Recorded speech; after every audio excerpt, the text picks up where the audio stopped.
Ok, eh, bueno, como lo habíamos hablado la última vez, la última sesión de las presentaciones, hoy día vamos a empezar a estudiar un concepto, un objeto, ¿sí? Que nos va a permitir de cierta forma formalizar la computación en sí, ¿sí?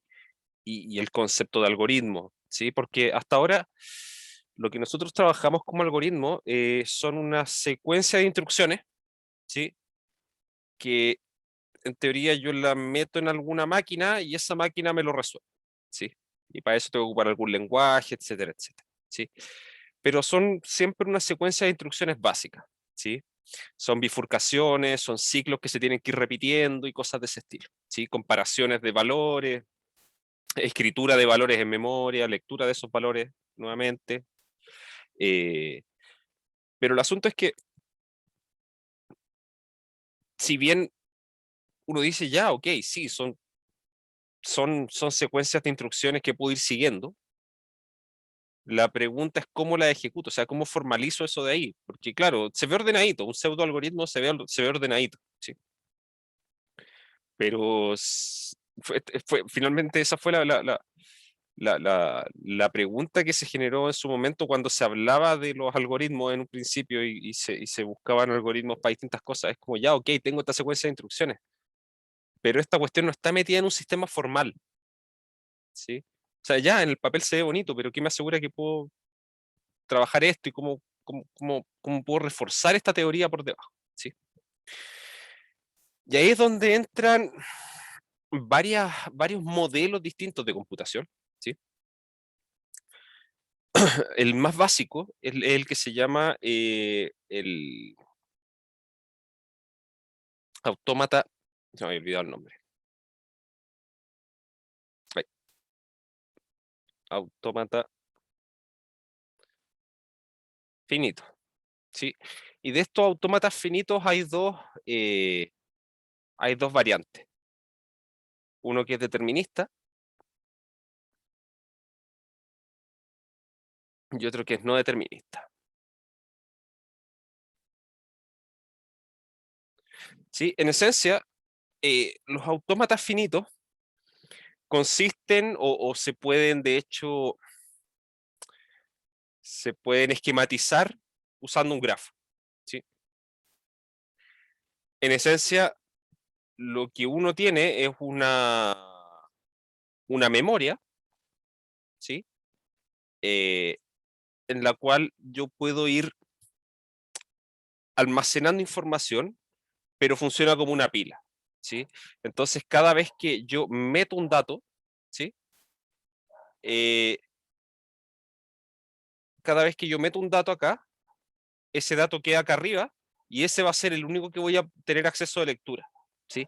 Y con ese lo voy a poder leer y dejarlo ahí, o simplemente borrarlo, y ahí voy a tener acceso al que está uno más abajo. Pero siempre va a funcionar de esta forma, ¿sí? Ahora, los autómatas finitos se pueden diseñar de dos formas. Se pueden diseñar así con pilas, como estoy hablando acá, o se pueden diseñar con colas también, ¿sí? Eh, pero en esencia es exactamente lo mismo, ¿sí? Porque siempre voy a poder mirar o ya sea el último que entró o el primero que entró, pero no voy a poder tener acceso al resto, ¿sí? Ese es el modelo más simple de computación y básicamente la forma de funcionamiento que tenía esto es que, o que tiene esto más bien, es que el funcionamiento es, ok, parto en un nodo, ¿sí? Leo el valor que tengo en memoria y dependiendo del valor que esté escrito en la memoria, ¿sí? Entonces voy a poner si leo un cero, si leo un uno y si leo algún símbolo vacío, ¿sí? Lo vamos a anotar así. Si leo un cero, me voy a otro estado. Si leo un uno, me voy a otro estado acá. Si leo vacío, me voy a otro estado, ¿sí? Y finalmente esto después se puede bifurcar o quizá incluso podría, bueno, sí, acá podría ocurrir que si leo un uno me devuelva hacia allá, ¿sí? Acá si leo un uno me voy hacia allá y si leo un cero me voy hacia acá. Y aquí si es que leo un cero me voy hacia acá y si leo un 1 me voy hacia acá también, ¿sí? Son esquemas de esta forma, ¿sí? A ver, acá, no sé qué representaría esto, pero no quiero centrarme mucho en el funcionamiento de los autómatas finitos, ¿sí? Pero este de acá es determinista, ¿sí? Porque cada vez que estoy en un nodo, yo leo lo que tengo en memoria, ¿sí? Y eso me dice exactamente lo que tengo que hacer, ¿sí? Me tengo que mover al siguiente estado, al siguiente estado de la máquina que está completamente definido, ¿sí? Y así. En cambio, ¿qué pasa con un algoritmo, o sea, perdón, con un autómata finito no determinista? Lo que ocurre en ese caso es que si leo un cero, podría ser que con propiedad, con propiedad, perdón, con probabilidad cero y probabilidad un medio me voy hacia allá, y si leo un cero con probabilidad un medio me voy a otro lado, ¿sí? Y esto se le llama básicamente que es un autómata que va tirando monedas, ¿sí? Y que podrían ser monedas cargadas, o sea, yo podría aquí cambiar esto, ponerle 0,3, 0,7, ¿sí? Entonces, cada vez que esta cuestión lee un cero y está en este estado, no necesariamente se va al mismo lugar, sino que puede irse a lugares distintos del algoritmo, o sea, del autómata. Ahora, ¿por qué surge esta idea? ¿Sí? De hacer algo no determinista. Esta idea surgió en el momento en que se dieron cuenta que muchas veces agregar una componente no determinista, agregar una componente de azar, eh, daba más potencia a un algoritmo, ¿sí? Entonces, el punto es que, claro, es básicamente, también está inspirado en eso, ¿sí? En la mecánica cuántica. De hecho, hay un concepto que se está trabajando ahora que es justamente la computación cuántica, ¿sí? Que es tratar de tomar el mismo modelo de la máquina de Turing e introducirle un poco probabilidades entre medio, ¿sí? Porque eso permitiría hacer físicamente computadores cuánticos, ¿sí?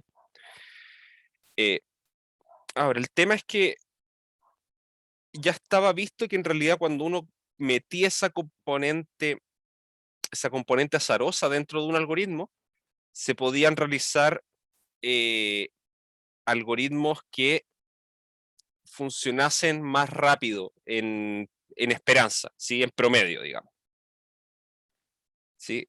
Que eran algoritmos que llegaban a una solución el 90% de las veces en tiempo finito, ¿sí?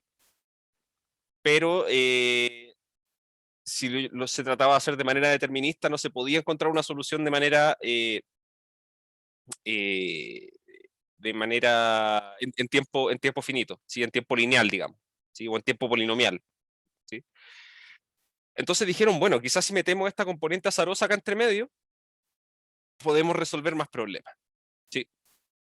Si es que esto fuese un buen modelo computacional, si es que esto pudiese representar de buena forma todos los algoritmos, ¿sí? Pero resulta que se dieron cuenta que los autómatas finitos deterministas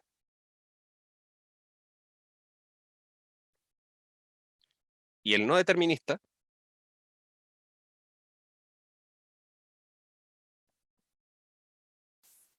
son equivalentes, ¿sí?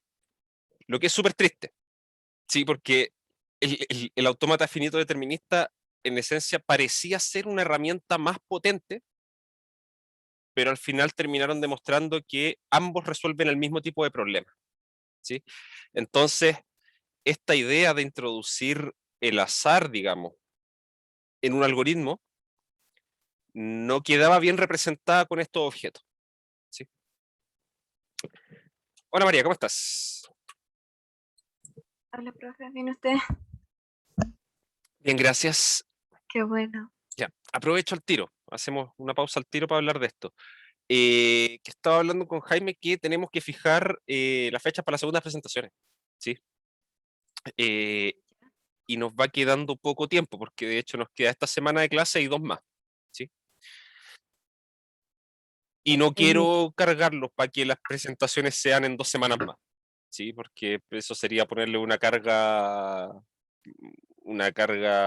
muy grande a los dos para 2 semanas, una tontería. ¿Sí? Pero bueno, después de esa, ahora después de que terminan las clases, ¿sí? Que nosotros de hecho la última clase la tenemos el 8 de julio, ¿sí? Después de eso, estaba viendo en el calendario académico, viene una semana de receso, que es la semana del 2 al 18, ¿sí? Y después vienen 3 semanas de exámenes, que en el fondo es del 19 de julio al, bueno, acabo de decir hasta el domingo, ¿sí? 8 de agosto, ¿sí? Entonces, lo ideal sería que ustedes revisen bien sus calendarios de exámenes, ¿sí? Y que fijemos fechas por aquí dentro de esas 3 semanas en el momento que ustedes estimen conveniente, ¿sí? Y hacemos ahí las presentaciones, ¿les parece? No, ¿te parece a ti? Yo hablé con Jaime, me dijo que él no tenía ningún problema. bueno, profe, ¿Sí? sí, tampoco tengo problemas. Ya. Bueno, entonces, como le había dicho, lo que voy a necesitar es que me hagan un pequeño resumen, digamos, en las presentaciones de lo que es el capítulo 7 del libro, ¿sí? Que es el capítulo que estábamos viendo antes de las presentaciones nosotros, ¿sí? Que consistía en los algoritmos para encontrar los caminos más cortos dentro de un grafo, que habíamos estado hablando esto de los pesos conservativos y ese tipo de cosas, ¿sí? Eh, tengo que decirles bien hasta qué parte, ¿sí?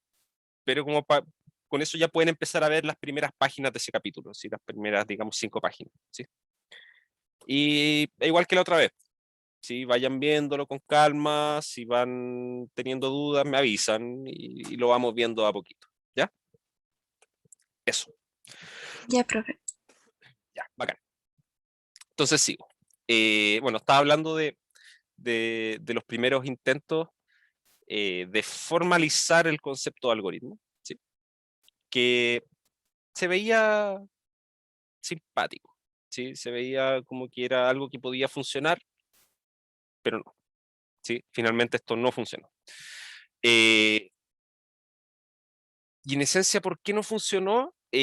Porque si bien, aunque yo agregara acá una componente, digamos, probabilista, podía ser que yo en mi memoria, yo tenía almacenado 100 bits de información, ¿sí? Tenía 100 caracteres guardados en la memoria, pero siempre podía leer uno solo, ¿sí? El que estaba encima, ¿sí? Y si quería leer los que estaban más debajo, por ejemplo, tenía que borrarlo todos los demás. Y ahí ya los iba a perder, para siempre, ¿sí? Alguien pensó en su momento, bueno, pero quizá puedo hacer una máquina con muchos estados, de manera que si yo necesito acceder a una información que está más abajo, la misma máquina entienda qué es lo que tiene que hacer, que en el fondo es borrar la información que está acá arriba y de cierta forma guardarla dentro de su estado para después de leer el dato acá, volver a escribir en la memoria lo que había borrado. Pero eso es imposible, ¿sí? Eso es imposible con una máquina que tenga una cantidad finita de estados, porque en el fondo tendría que tener una secuencia de nodos, ¿sí? Y saber qué hacer en el fondo para cualquier secuencia finita de ceros y unos, ¿sí? Y de esos hay no numerables, o sea, perdón, hay innumerables, ¿sí? Así que no lo puedo hacer de manera con una cantidad finita de estados, siempre voy a necesitar una cantidad infinita en ese caso. Pero después llegó Alan Turing, ¿sí? Y él definió su concepto de máquina que resolvía este primer problema, ¿sí? Porque el gran problema que tenían estos dos y que no podían representar cualquier tipo de algoritmo era justamente eso, que si bien yo puedo tener una memoria infinita donde puedo guardar información, siempre puedo leer solamente el último bit de información que hay ahí. No puedo leer el resto, ¿sí? Entonces, Turing lo que diseñó fue básicamente también una máquina que funciona con distintos estados, ¿sí? Y que la máquina sabe qué hacer, ¿sí? Tiene una cantidad finita de estados y sabe qué va a hacer dependiendo de lo que lea en su memoria, ¿sí? Con la diferencia de que tiene acceso total a la memoria, ¿sí? Puede leer cualquier parte de la memoria en todo momento, ¿sí? Y eso es lo que permite que las máquinas de Turing sean más potentes que estos autómatas finitos, ¿sí? Estrictamente más fuertes, ¿sí? Hay algoritmos que se pueden representar con autómatas finitos, ¿sí? Y también obviamente se pueden representar con máquinas de Turing, pero hay algunos algoritmos que se pueden representar con máquinas de Turing, pero no con autómatas finitos. ¿Sí? Entonces, y al final se terminó demostrando que en realidad el concepto de la máquina de Turing era efectivamente la buena forma de formalizar el concepto de algoritmo, ¿sí? Y la teoría de la computación en general, ¿sí? Y ahora, con la aparición de la máquina de Turing, ahora se tiene, digamos, un objeto, ¿sí? Un objeto matemático concreto, con el cual uno puede definir, no así como al ojo, digamos, como lo hemos hecho hasta ahora, así como contando la cantidad de pasos del algoritmo para definir su tiempo de ejecución, sino que ese conteo de pasos, ahora eso significa cuántas ejecuciones de lectura de memoria hace la máquina de Turing, ¿sí? O sea, ya es algo bastante más concreto, ¿sí? No es solamente un conteo de pasos, sino que es cuántas veces la máquina lee su memoria, ¿sí? O la lee o la escribe, perdón, ¿sí? Cualquiera de esas dos cosas, ¿sí? Es la cantidad de operaciones de lectura o escritura que hace la máquina, ¿sí? Y eso da una medición concreta de lo que es el tiempo de ejecución del algoritmo, ¿sí? Ahora, para poder definir una máquina de Turing necesitamos algunos conceptos, sí, que de hecho este concepto que voy a escribir ahora, de hecho también es válido para los autómatas finitos deterministas y no deterministas, sí, porque eh, el, la base de esto, sí, que yo les decía que era una memoria que va leyendo, sí, o escribiendo, y para eso tiene que ocupar algún set de símbolos, sí, y eso es lo que nosotros conocemos como un alfabeto, ¿sí? Entonces, definición: un alfabeto es un conjunto finito, bueno, no un concepto para nada extraño, ¿sí? De hecho lo voy a escribir y va a parecer una tontera, sí, porque es un conjunto finito de símbolos con al menos dos elementos.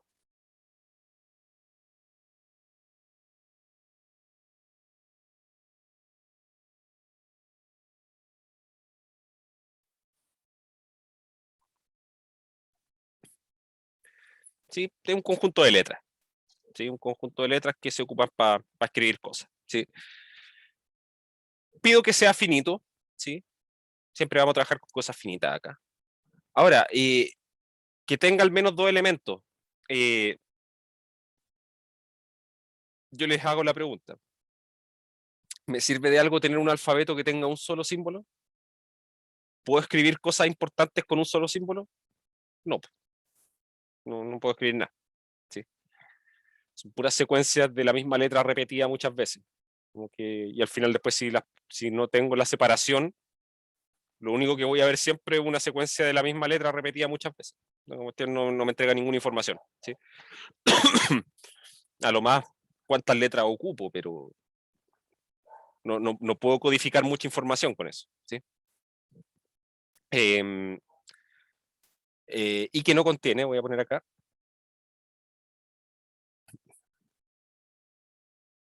al símbolo especial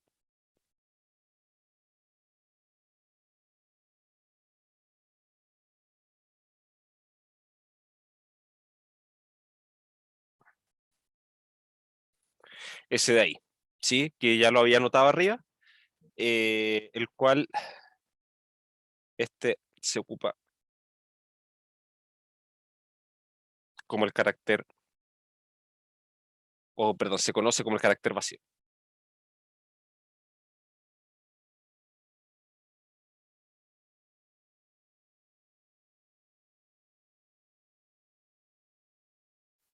Sí, en el fondo es para mostrar que en una posición de la memoria, cada vez que aparezca este símbolo, ¿sí? Significa que esa porción de la memoria está vacía. ¿Sí? Es solamente para indicar eso. Entonces, para un alfabeto A,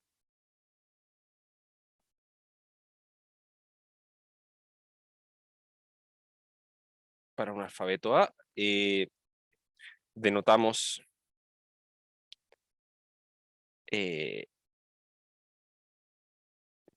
perdón, no es denotamos. Para un alfabeto A, entendemos por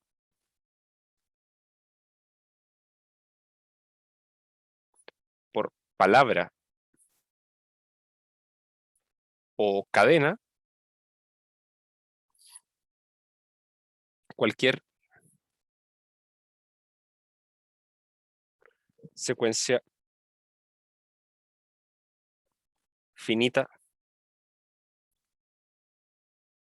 de elementos de A. ¿Sí? Tengo mi alfabeto, junto letras en algún orden, una cantidad finita, eso es lo que vamos a entender por cadena o palabra. ¿Sí?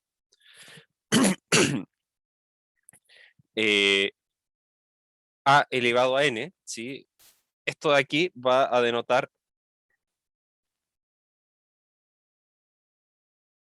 el conjunto de palabras de largo n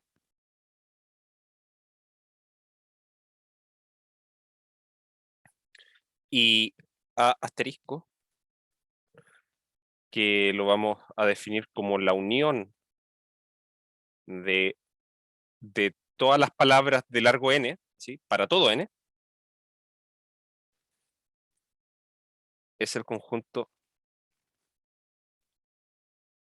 de todas las palabras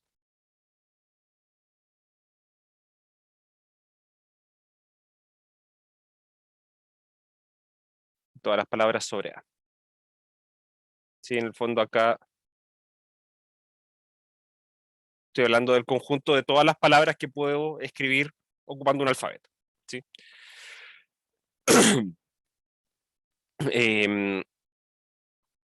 Por convención,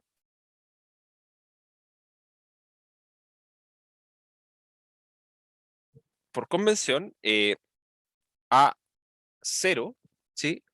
Contiene una única palabra,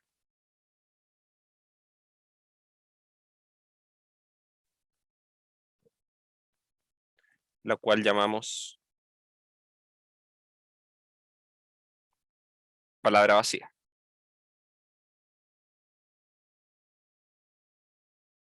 ¿Sí? A0 se supone que es el conjunto de todas las palabras de largo cero. ¿Sí? Bueno, y uno dice que una palabra de largo cero. No existe ninguna. ¿Sí? Pero nosotros por convención vamos a asumir que existe una. ¿Sí? Que típicamente cuando uno programa y necesita poner un string vacío dentro de su código, lo que uno hace es definir el string igual a comillas, comillas. ¿Sí? Y no tiene nada dentro, no tiene ningún carácter. Bueno, ese es un string de largo cero. ¿Sí? Eso es una palabra vacía. Entonces, ¿qué había quedado? Ah, sí.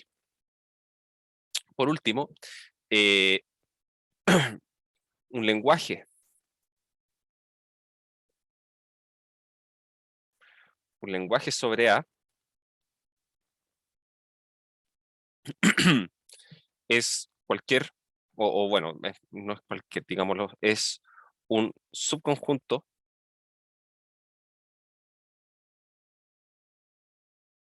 de A asterisco. ¿Sí?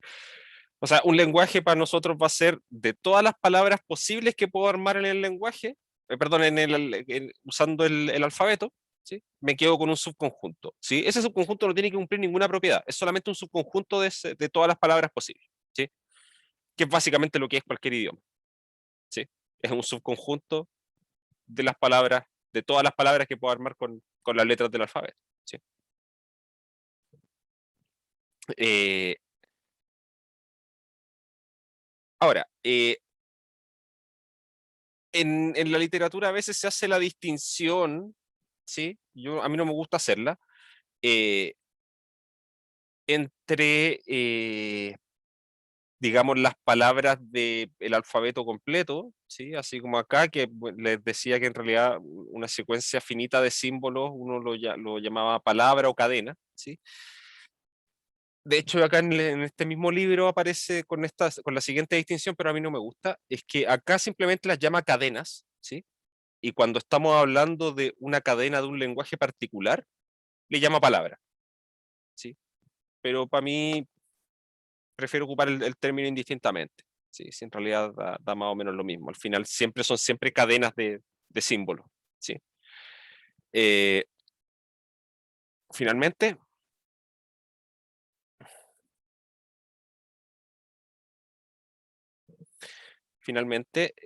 si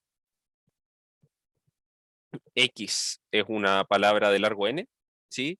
Esto es lo que significa esto acá, ¿sí? Escribimos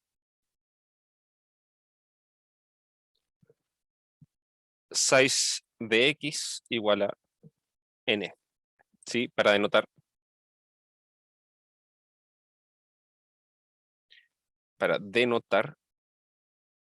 el largo de una palabra, digamos, el largo de la palabra X.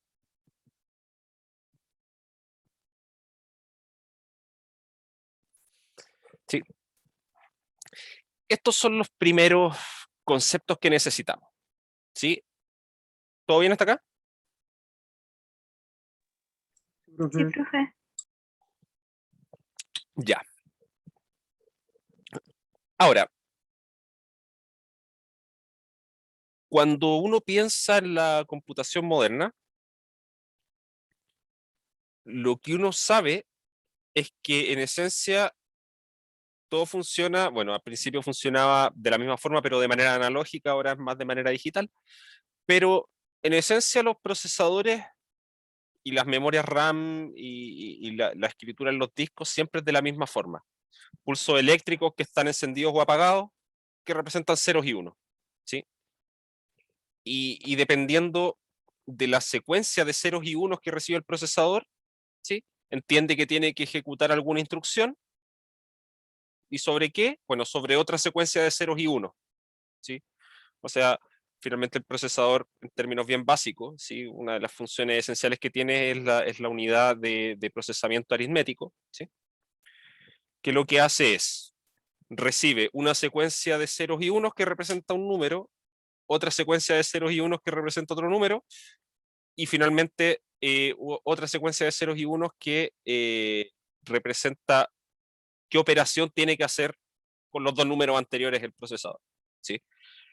Y el procesador recibe esa última y dice, ya, ok, me están diciendo que los sume, entonces tomo los dos y ejecuto un set de instrucciones para sumar estos dos números y entregar un resultado.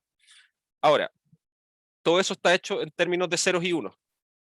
¿Y qué estaría representando ese conjunto que tiene ceros y unos en este contexto? Es un alfabeto, ¿sí? Entonces, típicamente, o digamos por lo general, o salvo que se diga lo contrario, eso, salvo que se indique lo contrario,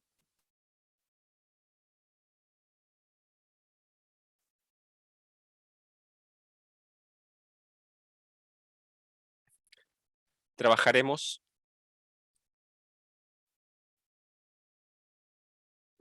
con el alfabeto binario.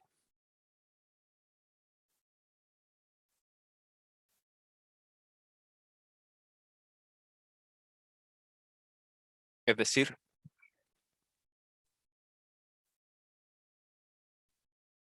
A igual 0,1. ¿Sí? Eh,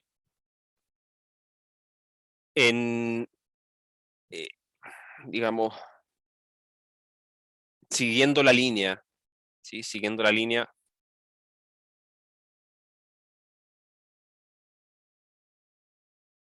de la computación moderna, ¿sí? Porque este concepto que voy a hablar ahora se acuñó bastante después de las ideas originales sobre todo esto, ¿sí?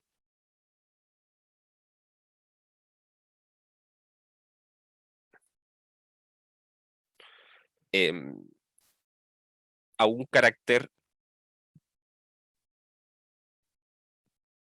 de una palabra binaria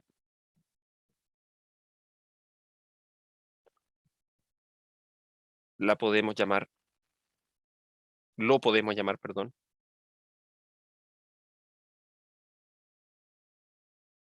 bit, ¿sí?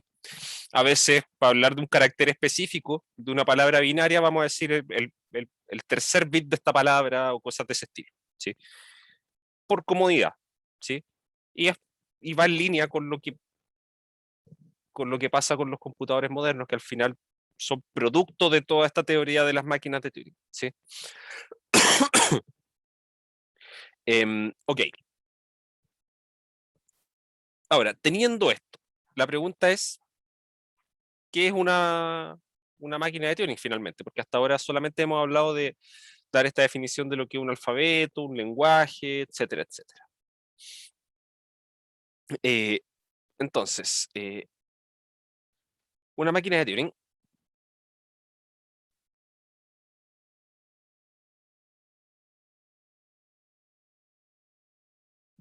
recibe, perdón, recibe como entrada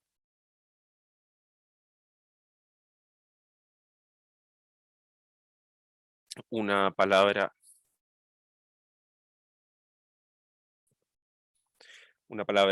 X en A estrella sobre un lenguaje, perdón, sobre un alfabeto fijo, ¿sí? Que está definido desde antes.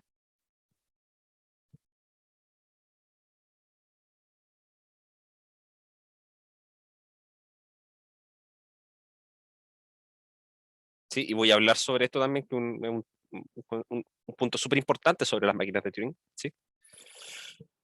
Entonces, sobre un alfabeto A predefinido.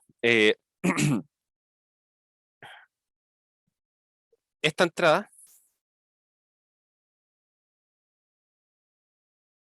se completa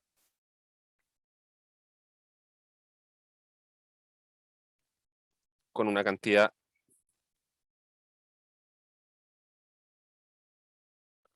infinita, infinita de símbolos vacíos.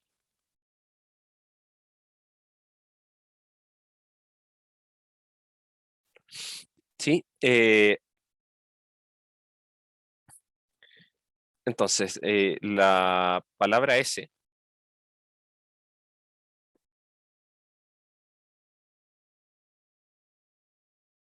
la palabra S consistente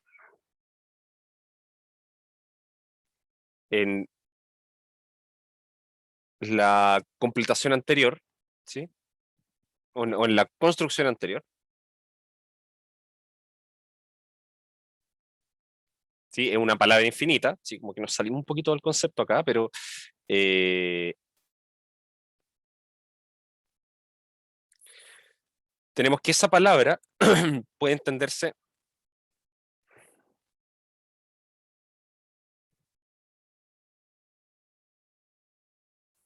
como escrita en una cinta infinita,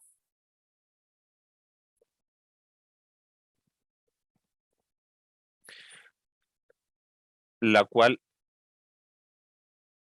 puede ser leída o escrita mediante un cabezal, mediante un cabezal móvil.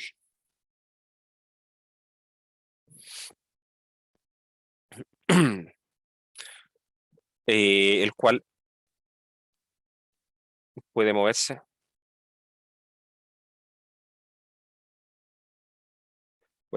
una posición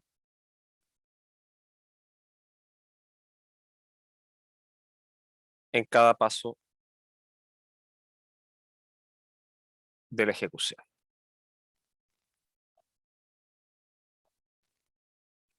¿Sí?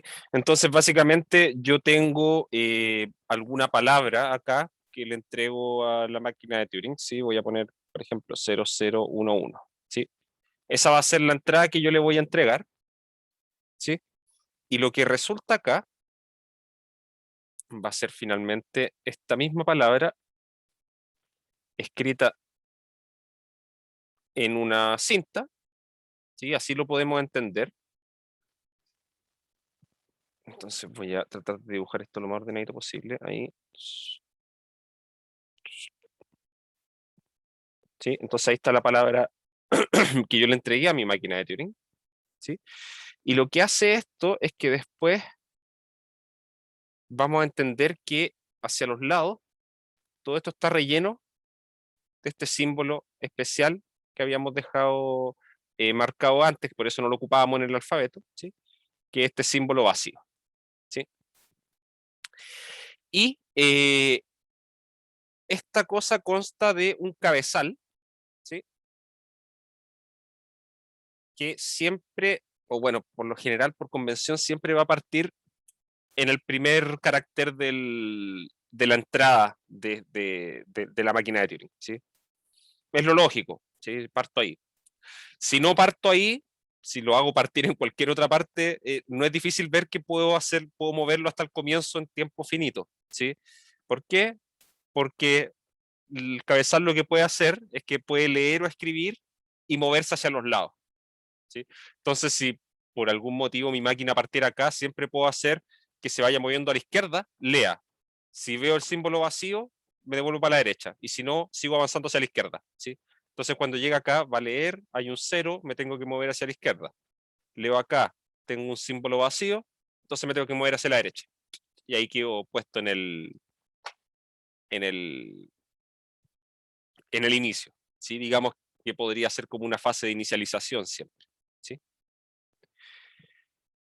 Eh, Voy a ser un poquito más preciso en cómo se hacen ese tipo de cosas, ¿sí? Que son instrucciones básicas, ¿sí? Esas son las instrucciones básicas de una máquina de Turing, ¿sí? Pero en esencia esto es lo que hace, ¿sí? Y en cada paso, ¿qué es lo que puede hacer esto? Este cabezal lo que puede hacer es leer, ¿sí? Y dependiendo de la información que esté ahí y de otra cosa que voy a mencionar ahora, que es el estado de la máquina,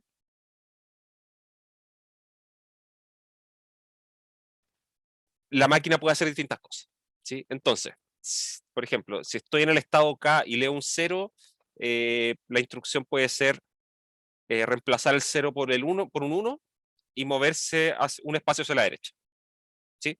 Ese son el tipo de instrucciones que se ejecutan con la máquina de Turing, ¿sí?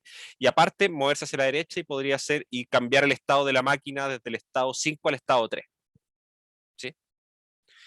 ¿Por qué? Porque cada estado de la máquina de Turing puede representar una forma distinta de procesar información.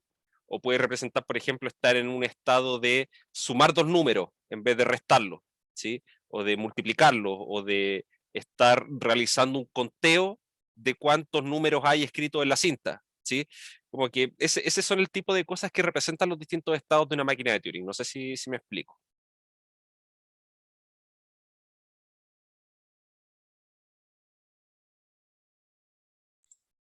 Creo que sí. Ya, sí, ese es un concepto un poquito extraño, pero después de que vayamos viendo un par de ejemplos, ahí se queda un poquito más claro, ¿sí? Entonces, eh, una máquina de Turing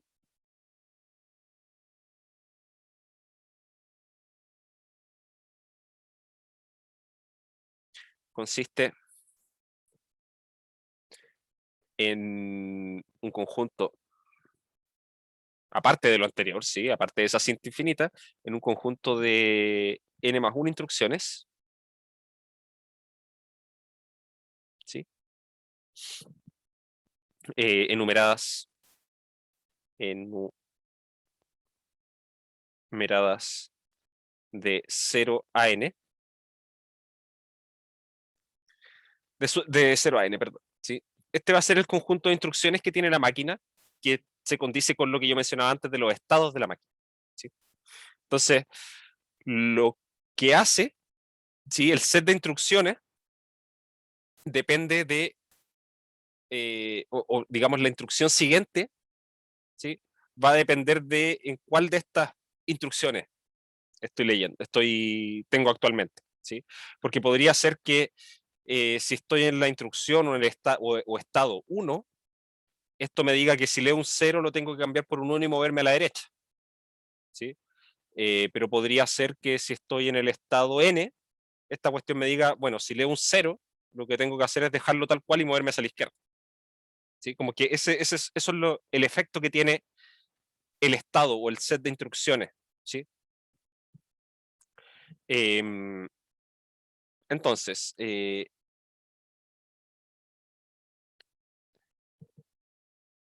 al comenzar, ¿sí? Al comenzar la ejecución de una máquina de Turing, ¿sí?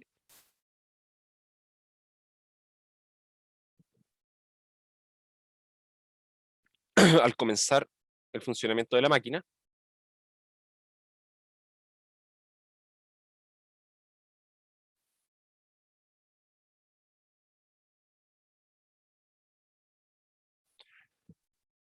se ejecuta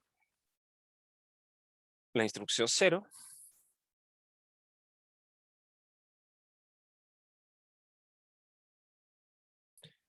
en el carácter, o digamos ocupemos la anotación, en el bit inicial de la cinta,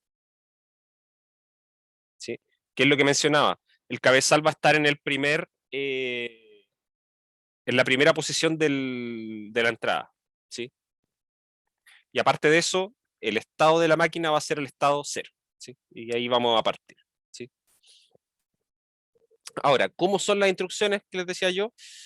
Por ejemplo, un ejemplo de una instrucción es leer el carácter de la posición en la que estoy actualmente, y dependiendo del valor que lea, ¿sí? Puedo hacer dos cosas. No sé, por ejemplo, si es 0, sobreescribir el valor con otro, ¿sí? En el fondo borrarlo, escribir un 1 o escribir un símbolo vacío, ¿sí? Y después de eso, ver si es que me quedo en la misma posición donde estoy o moverme hacia la izquierda o hacia la derecha, ¿sí? Tengo esas tres opciones en cuanto al movimiento, ¿sí? Y después cambiar la instrucción que se va a ejecutar después, ¿sí? Entonces, cada paso de la máquina de Turing consiste en tres partes, ¿sí? Lectura, escritura de memoria, ¿sí? Que eso va a estar dictado por el estado en el que estoy, que me va a decir qué hacer dependiendo de qué leo, ¿sí? Y después de eso, también dependiendo de lo que leí, la máquina puede dejar el cabezal exactamente donde está o moverse hacia un espacio hacia la izquierda o un espacio hacia la derecha, ¿sí? Y finalmente, después de hacer eso, también dependiendo de lo que haya leído esta máquina, decide, o en realidad no decide, sino que envía a la máquina a otro estado distinto, o podría mantenerse en el mismo estado, ¿sí? Puede cambiar su estado o mantenerlo, ¿sí? Que en el fondo es ver si en el siguiente paso ejecuta nuevamente la misma instrucción o una instrucción distinta, ¿sí? Entonces, eh,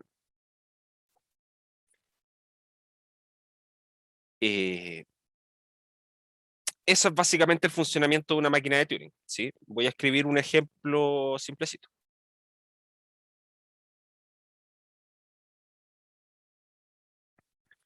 Entonces, lo que voy a hacer es escribir una máquina, voy a diseñar una máquina de Turing que eh, recibe una palabra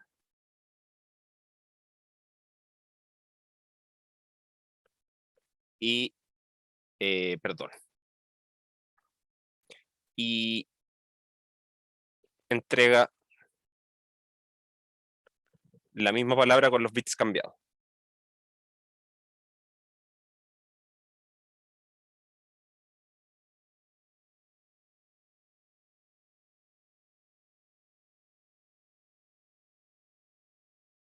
¿Sí? O sea, mi idea es la siguiente: si yo le entrego 1100, esta cuestión me tiene que entregar después 0011.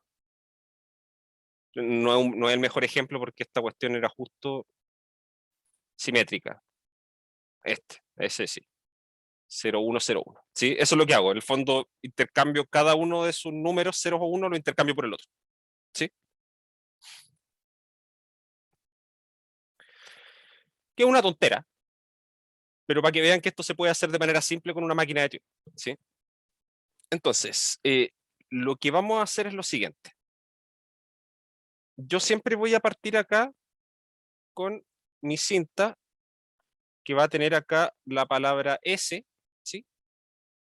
Y después voy a tener la palabra de entrada, voy a anotar la misma, así como para definir la idea, ¿sí? Y después esta cuestión tiene infinito hacia allá e infinito hacia la izquierda.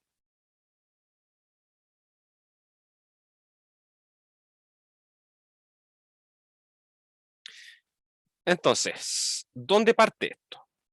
¿Sí? Como habíamos dicho, siempre voy a partir con el cabezal acá, ¿sí? Entonces, pensemos qué es lo que tiene que hacer esto. Lo que tiene que hacer es, lee la información que está ahí, ¿sí? Después de leerla, lo que va a hacer es, eh, es decidir, bueno, si leo un 1, lo borro y pongo un 0. Si leo un 0, lo borro y pongo un 1. ¿Sí? Esa es la parte de lectura-escritura. ¿Sí? Entonces vamos a ponerle acá instrucción 0 y la vamos a escribir en palabras. ¿Sí?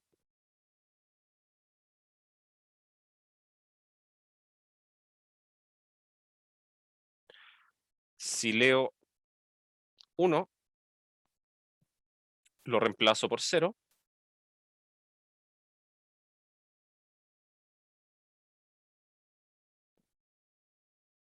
Si leo 0, lo reemplazo por 1.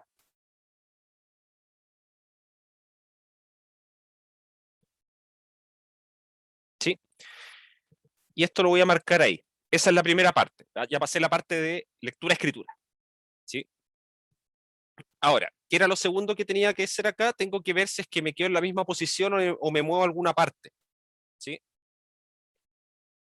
Fíjense que voy a dejar un espacio acá. Si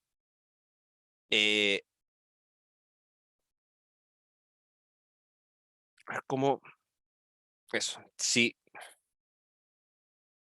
leo 0 o 1, mover cabezal hacia la derecha.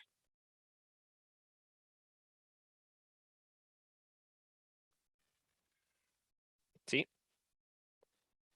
Y por último, me mantengo en el estado. ¿Sí? ¿Sí? En el fondo decir, después de que termine esto, vuelvo a ejecutar la misma instrucción. ¿Sí? Pero ahora donde esté el cabezal. ¿Sí?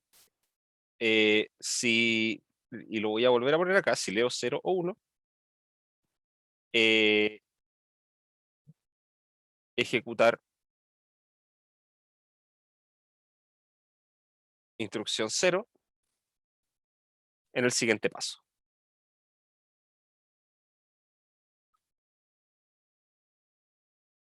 Entonces, ¿qué hace esto?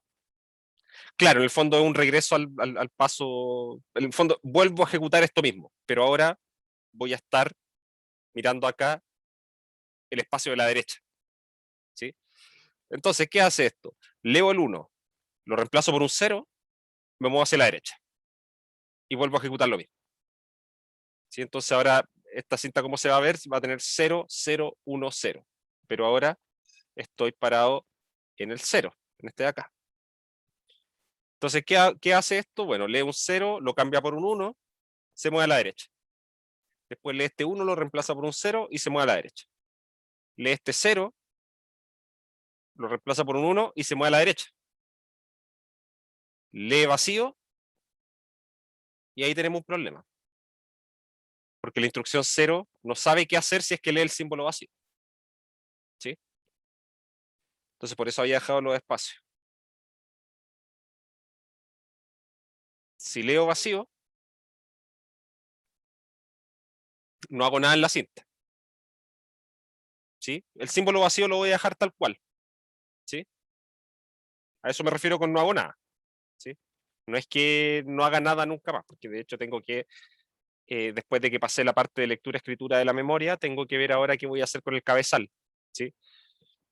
Eh, entonces, si leo vacío, eh, tampoco voy a hacer nada con el cabezal, lo voy a dejar donde está nomás.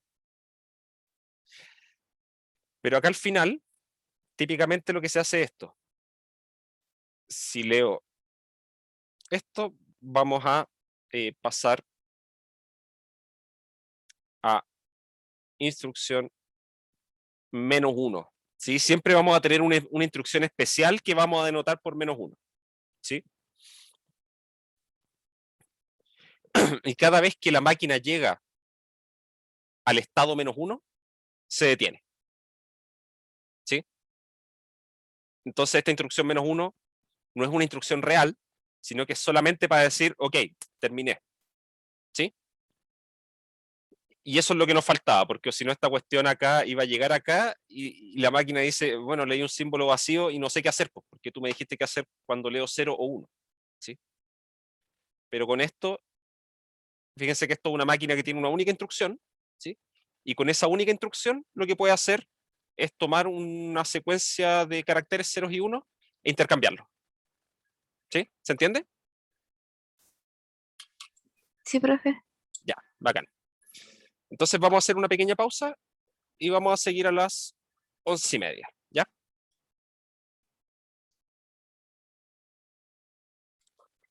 Eh, es como si fuera un cassette finalmente. ¿Sí? En una cinta magnética puedo ir escribiendo pulsos magnéticos, ceros, unos, y después irlo leyendo, volver a eh, reemplazarlos con otra información, y dependiendo de eso, dependiendo del estado en el que esté en la máquina, eh, voy decidiendo qué hago. ¿Sí? Ahora, este, esta forma en que escribí la ejecución de la máquina,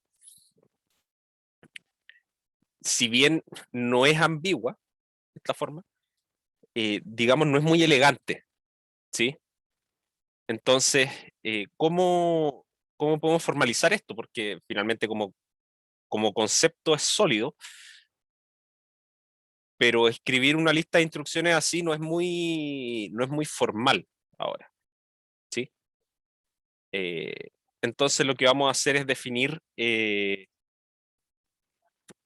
la máquina de Turing con el objeto más básico que tenemos en matemáticas, que es una función.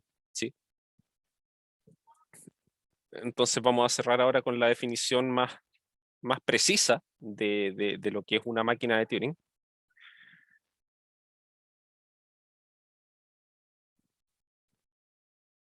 ¿Sí? Y esta es la definición que dio Turing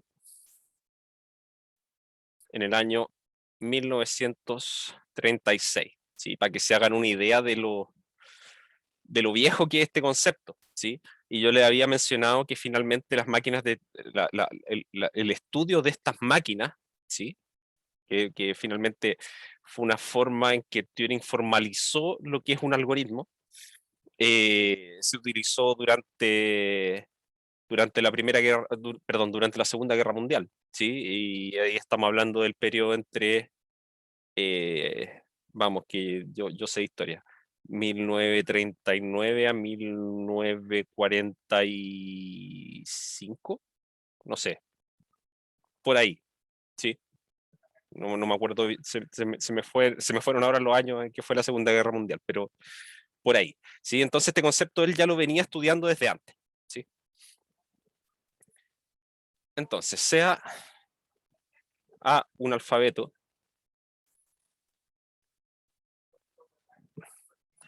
y A barra va a ser el alfabeto A unido con este símbolo especial vacío.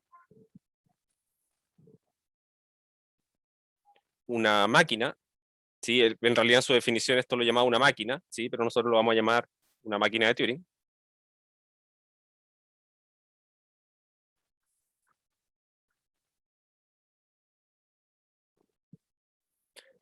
Con alfabeto A.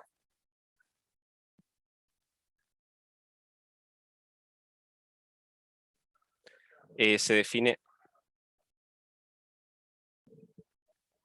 mediante una función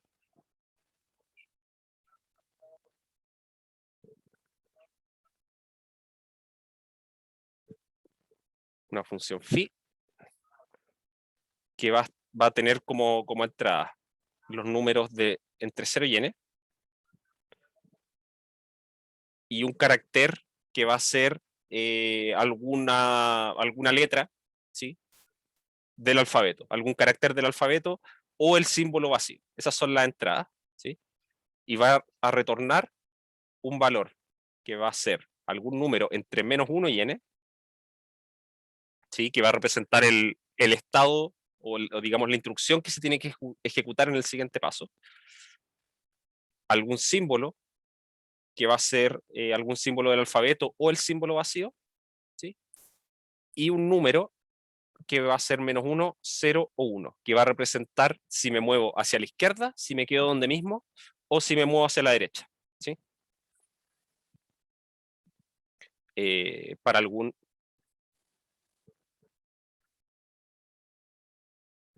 n natural, ¿sí?, fijo, ¿sí?, que en el fondo va a ser el número, va a representar no directamente el número de instrucciones de la máquina, sino que es la cantidad de instrucciones que tiene la máquina, es ese n más 1, ¿sí?, porque tenemos la instrucción 0, que es la instrucción inicial. El cálculo, esto es parte de la definición también, entonces lo vamos a poner acá como entendemos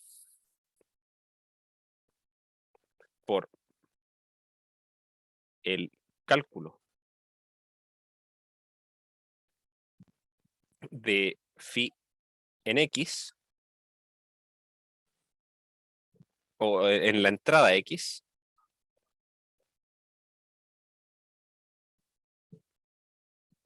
que es va a ser alguna palabra en este alfabeto, ¿sí?, es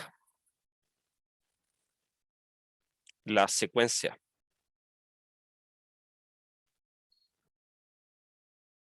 que puede ser finita o infinita, en principio,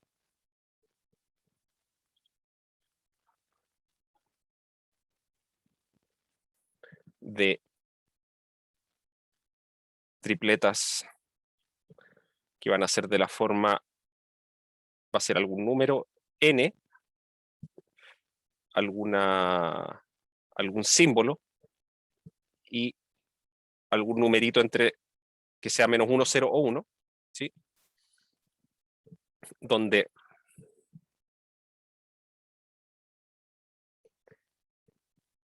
ni es algún numerito entre -1 y n, si va a ser algún símbolo en, eh, en, perdón, esto no es un símbolo, es una palabra,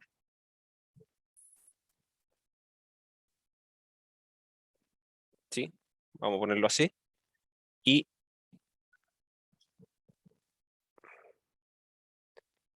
y en z, ¿sí?, y ahí vamos a ver qué representan o cómo se definen todas estas cosas de acá, definidas recursivamente como sigue.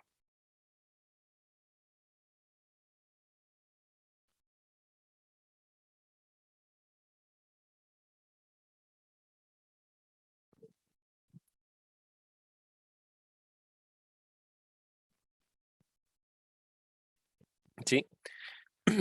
A ver, NI va a representar la instrucción actual de la máquina, la instrucción que se está ejecutando, ¿sí?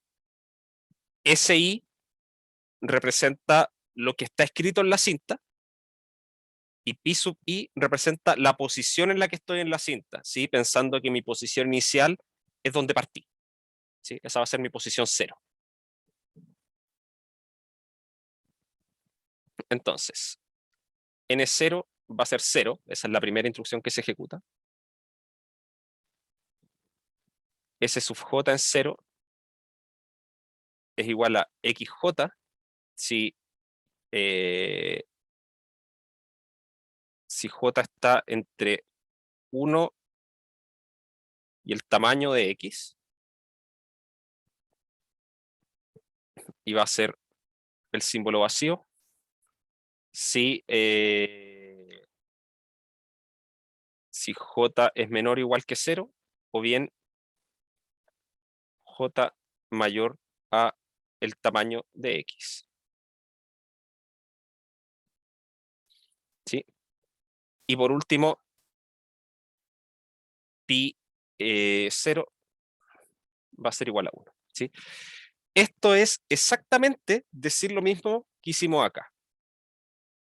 ¿Sí?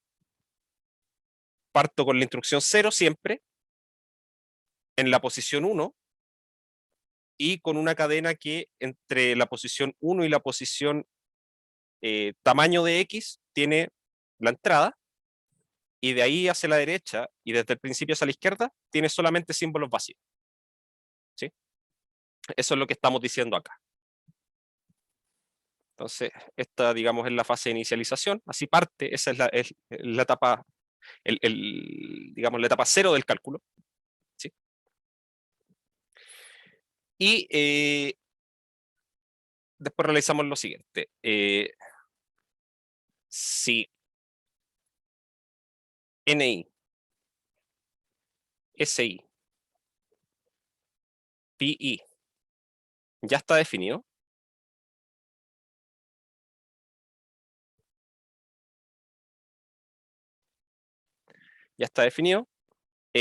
distinguimos dos casos.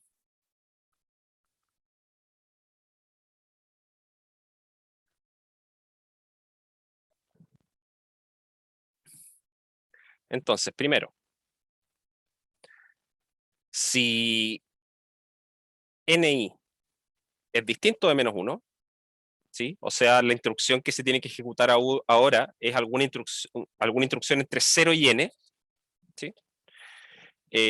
La ejecutamos, ¿sí? Entonces, ¿eso cómo lo vamos a denotar? Entonces consideramos este valor que va a ser m sigma delta, que lo vamos a definir como la función phi evaluada en ni, y aquí voy a explicar esto, si, y acá vamos a tener pi i. ¿Sí? ¿Qué es lo que estoy diciendo?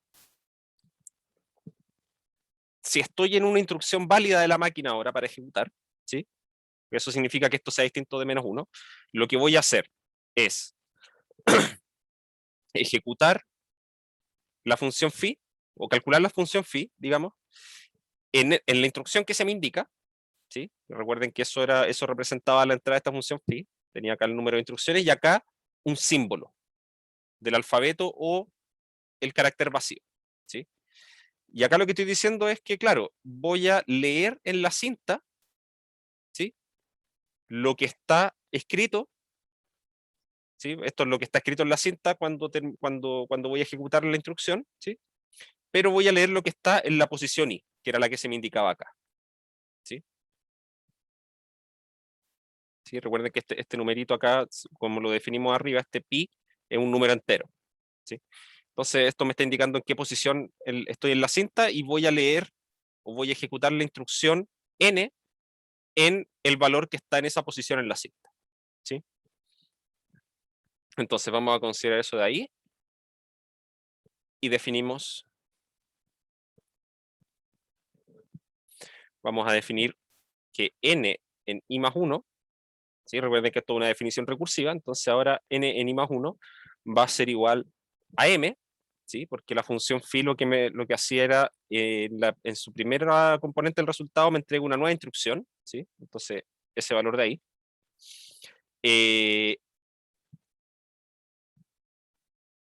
Voy a tomar la cadena que voy a tener ahora escrita, la palabra que va a tener escrita ahora en la cinta, lo que tengo que hacer es cambiarla en la posición donde estoy actualmente, ¿sí? El resto lo voy a dejar igual, ¿sí? ¿Y cómo tengo que hacer el cambio? Tengo que poner el símbolo que me indica ahora el resultado de esta función ahí en esa posición, y el resto, voy a anotarlo así, I más 1 en J va a ser igual a SI en J, cuando J es distinto de pi. Eso significa que lo que estoy diciendo ahí en el fondo es que mi cadena en la etapa es en la etapa I más 1, ¿sí? Mi palabra que está escrita en la cinta es la misma, excepto en la posición donde estaba leyendo, porque ahí puede cambiar, y cambia según lo que me diga esta función, ¿sí? Y ese es el simbolito que está acá. Profe, Dime. ¿podría explicar de nuevo la función? Es que no Sí, la entendí muy bien. sí. La función lo que hace es tomar un estado, ¿sí? Alguna instrucción, y un símbolo, ¿sí? En el fondo esto es cuando estoy con el cabezal en una parte, ¿sí? Por ejemplo, si estoy acá, tengo que considerar qué instrucción voy a ejecutar, ¿sí? Que eso viene definido de los pasos anteriores. Esa es la instrucción que voy a ejecutar.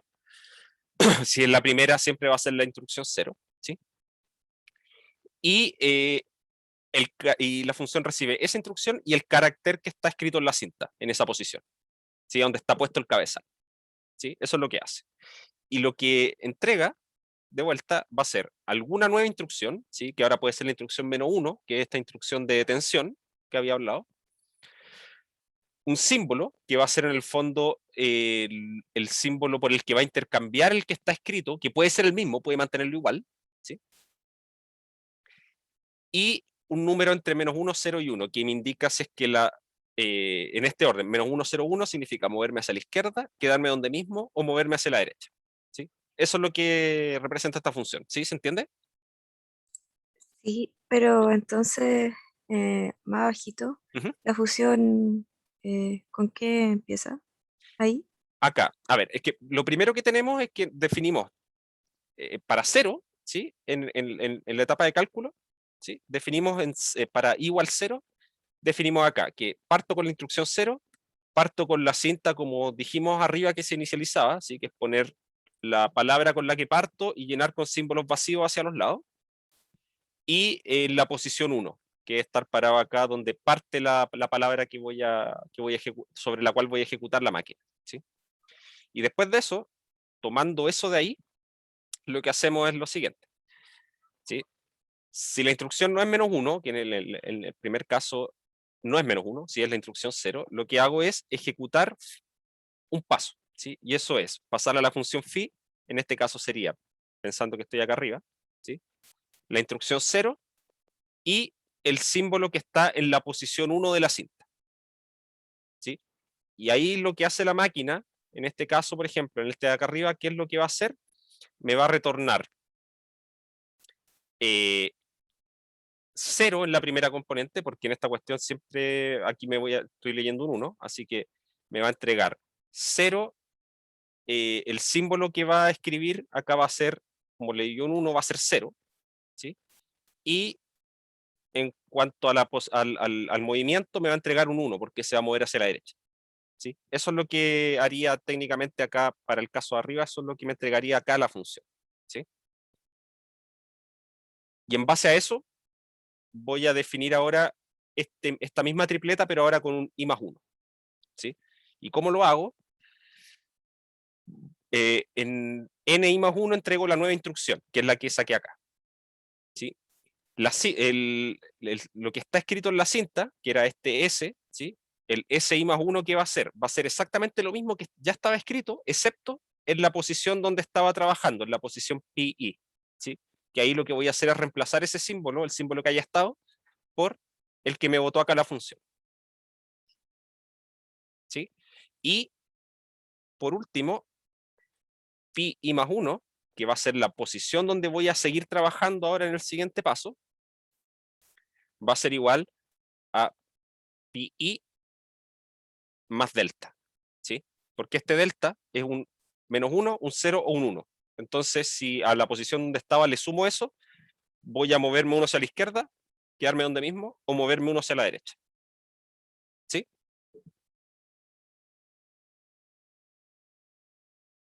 Sí, ahora se entendió mejor. Ya, bacán. Eso era un caso, ¿sí? El otro caso es que cuando estoy en estas etapas de cálculo, podría ser que yo me topo con la instrucción -1, ¿sí? Entonces, si ni es igual a -1, la secuencia termina. Esa es mi condición de detención. ¿Sí? Entonces, definimos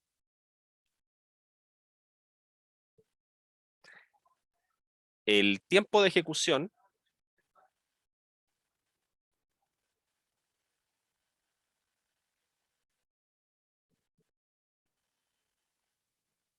perdón, esto es en este caso. No, voy a poner ahí. Definimos el tiempo de ejecución, que lo vamos a denotar por time. Perdón. Ahí sí. Time de phi x, que es para denotar el tiempo que se demoró en ejecutar la máquina dada por la función phi en la entrada x, va a ser igual a i, que es la cantidad de pasos que ya había hecho, la cantidad de cálculos que había hecho, digamos, ¿sí? La cantidad de veces que se aplicó la función phi. Y vamos a definir también la salida, ¿sí? Que es lo que nos va a entregar esta máquina, de phi x, que va a ser una palabra de largo k, ¿sí? Donde k va a ser igual al mínimo con j en n, tal que sji sea igual al símbolo vacío menos 1, ¿sí? ¿Por qué esto?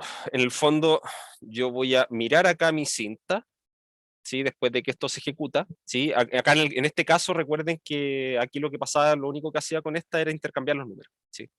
Entonces después veo, esta era la posición 1, entonces después veo el mínimo j, ¿sí? Que en el fondo es mirar hacia la derecha, ¿sí?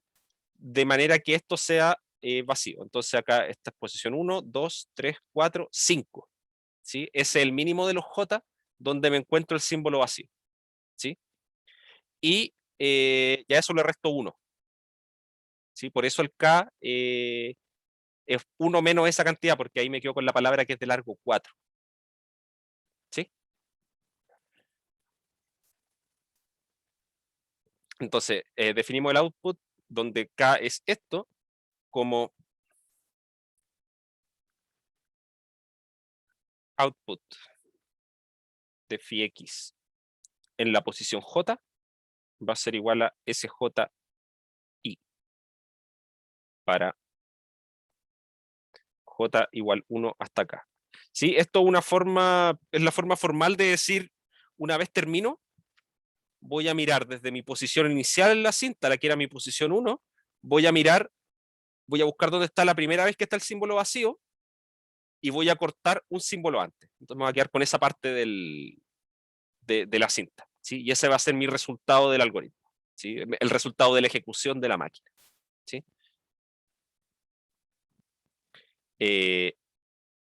Si la secuencia es infinita, que podría pasar, podría ser que esto nunca llegue al estado -1, ¿sí?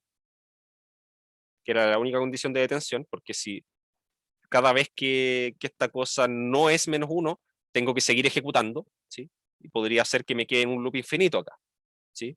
Ejecutando distintas instrucciones, leyendo distintas cosas, pero esto podría no acabar nunca, ¿sí? Entonces, si la secuencia es infinita, entonces decimos que el tiempo de ejecución de esto es infinito, ¿sí? Y en este caso,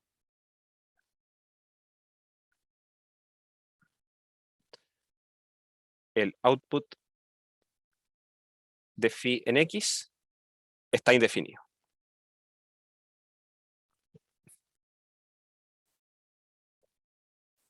Sí. Entonces, estamos pasados un poquito en el tiempo, pero denme un par de minutitos para poder terminar la idea, ¿sí? Lo que yo puedo hacer ahora es tomar la máquina que definimos antes, ¿sí? Y ahora la puedo definir ya como una función, ¿sí? ¿Cómo va a ser esto? Primero, dijimos que necesitamos una sola instrucción, ¿sí? Eso significa que necesitamos la instrucción inicial nomás, la instrucción 0, ¿sí? Entonces, como entrada, recordemos que esta cuestión recibe las instrucciones que están entre 0 y n. En nuestro caso, solamente recibe al 0 acá, ¿sí? Que es la instrucción que teníamos en el inicio, y símbolos. Y nosotros estábamos trabajando acá con símbolos que eran 0, 1 o el símbolo vacío, ¿sí? Y me tiene que devolver esto, algún número que sea entre -1 y n, que en este caso nuestro n es 0, ¿sí? Entonces tenemos acá, puede ser la instrucción -1 o la instrucción 0. Nos devuelve algún símbolo, que puede ser un 0, un 1 o un símbolo vacío, y algún número que sea -1, 0 o 1, indicando hacia dónde se mueve el cabezal, ¿sí? ¿Y cómo queda definida esta función? Bueno, en la primera componente no tengo mucho que hacer, siempre voy a leer la instrucción 0 en este caso, ¿sí? Entonces, si leo la instrucción 0 y leo un símbolo 0, lo que va a hacer esto es, vamos a poner acá en el resultado, me quedo en la misma instrucción, ¿sí?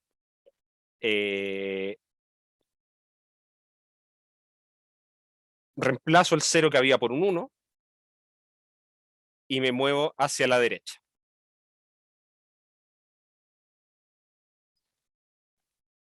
Si leo, sigo en la instrucción 0. Si leo un 1, lo que voy a hacer es mantenerme en la instrucción 0, reemplazar el 1 por un 0 y moverme hacia la derecha, ¿sí?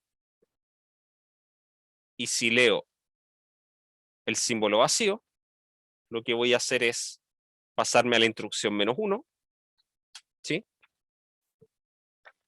Dejar el símbolo tal cual estaba y me voy a quedar donde mismo estaba, ¿sí? Y esta función lo que hace es ejecutar esta máquina de acá, ¿sí? Que es la que toma una cadena de ceros y unos y los intercambia, ¿sí? Entonces, esto mismo que anoté acá arriba está dado por esto de acá, por esta función de aquí, ¿sí? Que ahí la pude definir de manera bien precisa, ¿sí?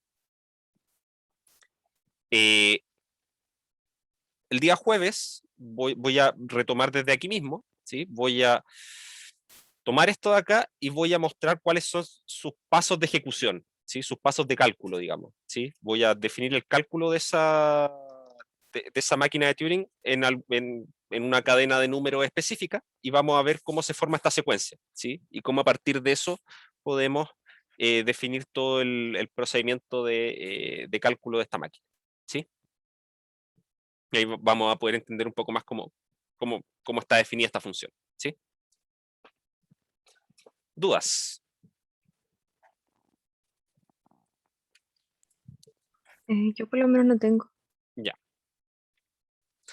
Entonces lo dejamos hasta acá y seguimos el día jueves, ¿sí? Que tengan una buena semana y nos estamos comunicando cualquier cosa. Chao, chao. Profe, Ah, dime. ¿podría subir las cosas? Uy, de veras. Ya. Por favor. Sí, voy a sacar al tiro los PDF. Ya, Ya, gracias. ya, ya. Ahí nos estamos Ya. comunicando. Chao. Chao, chao.